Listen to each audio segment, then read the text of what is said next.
बिस्मिल्लाहिर्रहमानिर्रहीम। अस्सलाम वालेकुम दोस्तों, मलिक शकील अहमद एक नई वीडियो के साथ आपकी खिदमत में हाजिर है। दोस्तों आज की वीडियो बहुत इम्पॉर्टेंट है क्योंकि आज की वीडियो एक ऐसी कंट्री के बारे में है जिसके बारे में मतलब हम सुनते आ रहे हैं बचपन से, जिसको हम देखते आ रहे हैं और जहाँ पे कि हर बंदा जाना चाहता है, उसको एक्सप्लोर करना चाहता है, वहाँ पे सेटल होना चाहता है, रहना चाहता है। और उनका हमारे साथ गहरा रिलेशन इसलिए भी है क्योंकि उन्होंने हम पे 150 साल तक हुकूमत भी की है। मैं दोस्तों बात कर रहा हूँ यूके की, यूनाइटेड किंगडम की। क्या दोस्तों मैं उसका तारुफ करवाऊँ, मतलब यूके हर बच्चा जानता है यूके के बारे में। कैपिटल लंदन है दोस्तों। यूके मुश्तमिल है England, Scotland, New South Wales और आयरलैंड पे।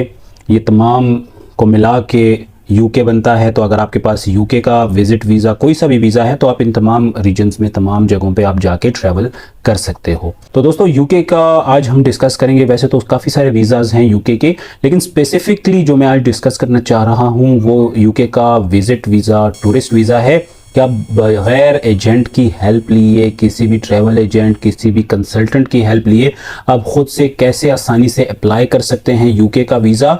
और सिर्फ अप्लाई करना मकसद नहीं है बल्कि वीज़ा लगवाना भी मतलब एक गोल है। तो इस वजह से मैं आपको जो प्रोसीजर बता रहा हूँ, जो टिप्स दूंगा, उस पर अमल करके आप आसानी से यूके का वीज़ा हासिल कर सकते हैं।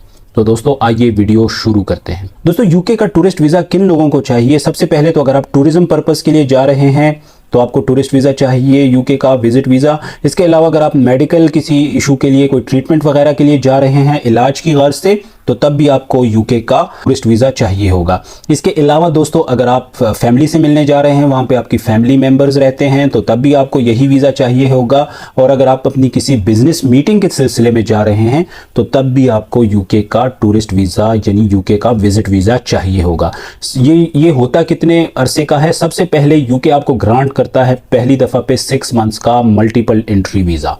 इसके बाद अगर आप ये वीज़ा ले लेते हैं, अब दोबारा से अप्लाई करते हैं, तो आपको 1 साल का, 2 साल का, 5 साल का विजिट वीज़ा मल्टीपल एंट्रीज के साथ भी यूके आपको ग्रांट कर देता है। लेकिन जो पहला वीज़ा है वो आपको 6 मंथ्स का मिलता है। तो दोस्तों आइए देखते हैं आपको डॉक्यूमेंट्स कौन से चाहिए। बड़ी आपने इसको गौर से सुनना है और लिस्ट भी मैं डिस्क्रिप्शन बॉक्स में दे दूंगा डॉक्यूमेंट्स की। सबसे पहले आपको वैलिड पासपोर्ट चाहिए जिसमें कि एटलीस्ट 6 मंथ्स की वैलिडिटी हो, वो आपको चाहिए। इसके बाद आपको अपना आइडेंटिटी कार्ड चाहिए, नेशनल आइडेंटिटी कार्ड। इसके अलावा दोस्तों आपको चाहिए, अगर आप मैरिड हैं तो फैमिली मैरिज रजिस्ट्रेशन सर्टिफिकेट, और आपको इसके साथ साथ फैमिली रजिस्ट्रेशन सर्टिफिकेट भी चाहिए होगा। वो नादरा से बन जाता है और मैरिज रजिस्ट्रेशन सर्टिफिकेट आपकी यूनियन काउंसिल से बन जाता है। इसके बाद दोस्तों अगर आप तो अपनी फैमिली वगैरह से मिलने जा रहे हैं तो अकोमोडेशन डेफिनेटली आपकी उनके पास होगी, तो उस केस में तो आप वो मेंशन करेंगे। और अगर आप वहाँ पे फैमिली है तो वो डेफिनेटली आपको वो अपनी स्पॉन्सर, अपने डॉक्यूमेंट्स वहाँ के, जो वहाँ पे वो एकोमोडेशन वगैरह है, उनकी बैंक स्टेटमेंट है उधर की, उनके रेंटल जितनी भी डॉक्यूमेंट हैं वो वहाँ पे किस प्रॉपर्टी में रह रहे हैं तो वो आपको देंगे, जिसमें कि आप वो मेंशन करेंगे कि ये बंदा हमारे पास आ रहा है तो ये हमारे पास रहेगा। लेकिन दोस्तों अगर आप टूरिज्म पर्पस के लिए जा रहे हैं तो फिर आपको होटल बुकिंग चाहिए होगी, बड़ी आसानी से इजीली ऑनलाइन हो जाती है। इसके अलावा आपको फ़्लाइट रिजर्वेशन से काम चल जाता है। और ये मैं आपको बताऊं कि मतलब इसमें ऐसा कोई रिक्वायरमेंट है नहीं, लेकिन अगर आप करवा लें बुकिंग और उसके टिकट लगवा लें, जस्ट बुकिंग से काम चल जाता है। बुकिंग अगर आप करवा के लगा लें अपनी फाइल में तो वो वेल एंड गुड है, वो ओके है बिल्कुल। इसके बाद दोस्तों अगर आप के बिजनेस है वो आप अपने बिजनेस डॉक्यूमेंट लगवा लें, NTN वगैरह लगा लें, आपके पास चैम्बर ऑफ कॉमर्स की मेंबरशिप वगैरह है वो लगा लें। और अगर आप जॉब करते हैं तो अपनी सैलरी स्लिप्स लगा दें लास्ट 3 मंथ्स की। अगर इससे ज़्यादा लगाना चाहें तो भी कोई उस पर पाबंदी नहीं है, वो आप लगा लें। एक NOC लेटर ले लें अपनी कंपनी से कि आप, और NOC लेटर दोस्तों ये बहुत इंपॉर्टेंट है क्योंकि इस पे वीज़ा रिजेक्ट होते हैं। आपने NOC लेटर अपनी कंपनी से बनवाना है जिसमें कि वो मेंशन करें कि भाई ये बंदा हमारा एम्प्लॉय है, ये जा रहा है यूके फलां तारीखों में, इसको हमने छुट्टी दे दी है और हमें इसके जाने पे कोई एतराज़ नहीं है, वापस आके इसने अपनी ड्यूटी को दोबारा से ज्वाइन कर लेना है। तो ये उसमें ज़रूर आपने मेंशन करवाना है। ठीक है दोस्तों, ये याद रखिएगा क्योंकि इस बेस पे वीज़ा रिजेक्ट होते हैं। अच्छा दोस्तों, इसके बाद आपको मोस्ट इम्पॉर्टेंटली आपको चाहिए बैंक स्टेटमेंट। देखो यूके बहुत ज़्यादा रिलाई करता है बैंक स्टेटमेंट पे। याद रखना यूके का जो वीज़ा ऑफिसर बैठा हुआ है वो सबसे पहले चेक ही आपकी बैंक स्टेटमेंट करता है। तो बैंक स्टेटमेंट फेक ना हो, वेल मेंटेन्ड हो, 6 मंथ्स की हो।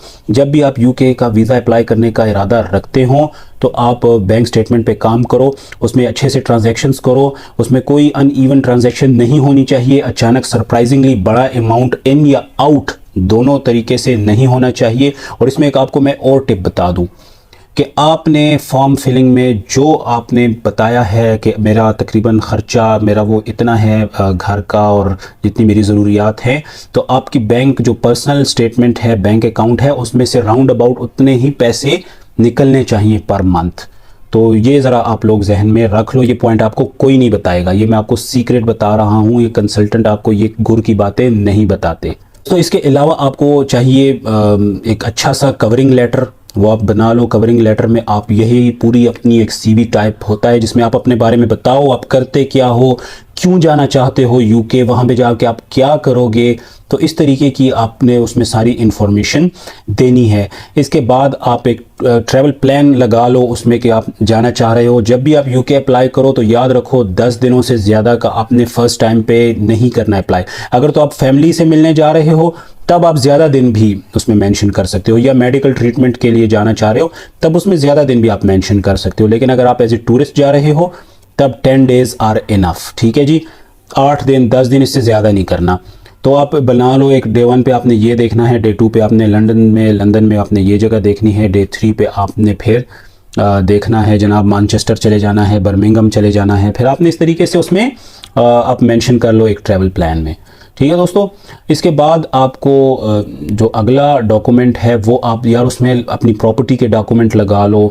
आपके नाम पे कोई प्रॉपर्टी है, कोई गाड़ी है, इस तरीके की, मतलब इस तरीके की कोई डॉक्यूमेंट। लेकिन याद रखना अगर आपकी प्रॉपर्टी के डॉक्यूमेंट जो होते हैं, यहाँ पे हमारे प्रॉपर्टी के डॉक्यूमेंट ज़्यादातर उर्दू वगैरह में होते हैं, उसको अगर आप ट्रांसलेट करवा लो इंग्लिश से तो वो बहुत बेहतर रहेगा। वैसे ही उर्दू वाले ना लगाएं तो बेहतर है। अगर इंग्लिश में उसको ट्रांसलेट करवा लें, अटेस्टेड, वो अटेस्ट भी करके दे देते हैं, तो उस तरीके से आप वो ज़्यादा बेहतर रहेगा। ओथ कमिश्नर, नोटरी पब्लिक वगैरह से उसको आप अटेस्ट करवा लो तो वो ज़्यादा बेहतर रहेगा एज़ कम्पेयर टू अगर आप सिंपली उर्दू के लगा लो। तो दोस्तों अब आपने अप्लाई कैसे करना है? दोस्तों अप्लाई बड़ा सिंपल है। आपने जस्ट, मैं लिंक डिस्क्रिप्शन बॉक्स में दे रहा हूँ, वेबसाइट का ऑफिशियल वेबसाइट है दोस्तों। ऑफिशियल वेबसाइट जो कि यूके की है, gov.uk, वहाँ पे आपने जाके सिंपली वहाँ पे आपने अपना अकाउंट बनाना है, फॉर्म फिल करना है। सिंपल है, कोई उसमें रॉकेट साइंस नहीं है। फॉर्म फिल कर लो बहुत केयरफुली, कुछ भी झूठ ना बोलना, सच बोलना। अगर आपकी थोड़ी सी भी एजुकेशन आप खुद से कर सकते हो, नहीं कर सकते तो किसी भी कंसल्टेंट के पास चले जाओ उससे फॉर्म फिलिंग के लिए, वहाँ पे उससे फॉर्म फिल करवा लो, हमसे रब्ता कर लो, हम आपके लिए फॉर्म फिल कर देंगे। उसके बाद दोस्तों जब आपका फॉर्म फिल हो जाता है देन आप 100 पाउंड इसकी फ़ी है वो आप ऑनलाइन सबमिट करवा लेते हो, तो ऑटोमेटिकली आपको ये वेबसाइट लेकर चली जाती है। VFS ग्लोबल जो कि जेरीज है, इनका पार्टनर हैं, वीज़ा पार्टनर हैं यूके के एम्बेसी के, यूके के इमिग्रेशन डिपार्टमेंट के। वहाँ पे आप चले जाते हो, ये खुद आपको लिंक ले जाता है वहाँ पे। तो वो आप जब चले जाते हो तो वहाँ पे आप अपने लिए स्लॉट बुक करते हो, अपने लिए अपॉइंटमेंट बुक करते हो। वहाँ पे अपॉइंटमेंट में दोस्तों ऐसी अपॉइंटमेंट्स हैं कि जिसमें के चार्जेस हैं और ऐसी भी हैं जो कि फ्री होती हैं। इसमें दोस्तों एक और काम है कि आपने मतलब वहाँ पे लाउंज वगैरह होते हैं उनके VFS के, तो उसके चार्जेस वो आपसे लेते हैं। तो अगर आप पेड वाली ना करवाना चाहें तो भी आपकी अपनी मर्जी है। अब इसमें दोस्तों आपने डॉक्यूमेंट्स का क्या करना है, जो मैंने आपको फाइल बताई है डॉक्यूमेंट्स का, दोस्तों आपने ये करना है कि डॉक्यूमेंट्स की आपने पूरी फाइल बनवा के आप खुद से भी स्कैन करके अपलोड कर सकते हो। जो आपका फॉर्म है उसमें आप खुद भी अपलोड कर सकते हो, और अगर नहीं है तो आप जेरीज जो कि मैंने आपको अपॉइंटमेंट का तरीका बताया वहाँ से भी आप अपलोड करवा सकते हो। वो आपसे जो स्कैनिंग है उसके पैसे ले लेंगे, और वहाँ पे अगर आप उनकी कोई और फैसिलिटी लेना चाहें आप वो आपको उससे के पैसे ले लेंगे। लेकिन जो आपने पासपोर्ट है वो फिर भी आपने वहीं पे जाके सबमिट करवाना होगा। पासपोर्ट वो आपसे वही कलेक्ट करेंगे और आपको वापस भी वही देंगे। फिर VFS वालों की एक सर्विस है कि वो आपको पासपोर्ट आपके होम एड्रेस पे भी वो डिलीवर कर सकते हैं, उसके भी वो आपसे चार्जेस लेते हैं। तो दोस्तों ये सारे डॉक्यूमेंट आपने, मैं आपको रिकमेंड करूंगा कि आप VFS ग्लोबल के ऑफिस जाओ और उनसे ही स्कैन करवाओ, वहाँ पे ही अपने डॉक्यूमेंट आप सबमिट करवाओ।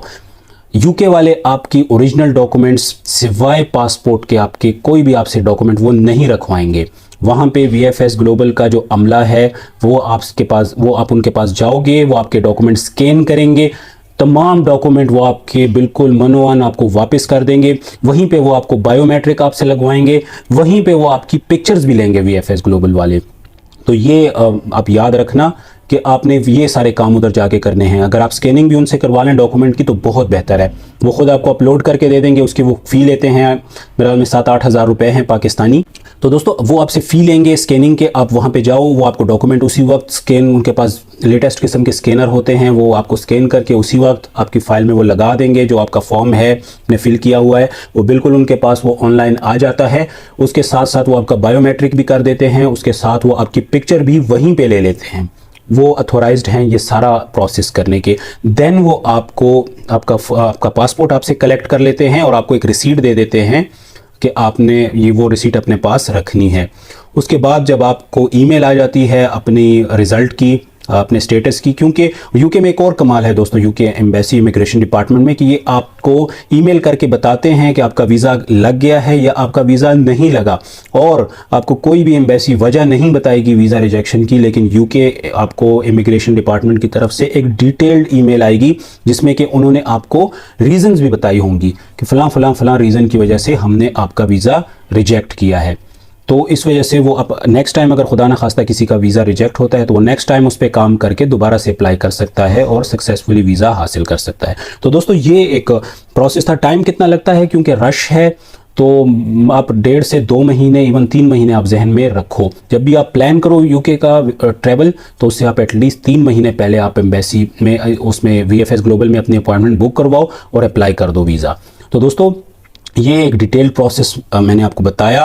वीडियो लाइक करो, अगर पसंद आई हो तो लाइक कर दो, शेयर कर दो, अपने दोस्तों के साथ, चैनल के साथ जुड़े रहो, अपना बहुत ख्याल रखो। अल्लाह हाफिज़।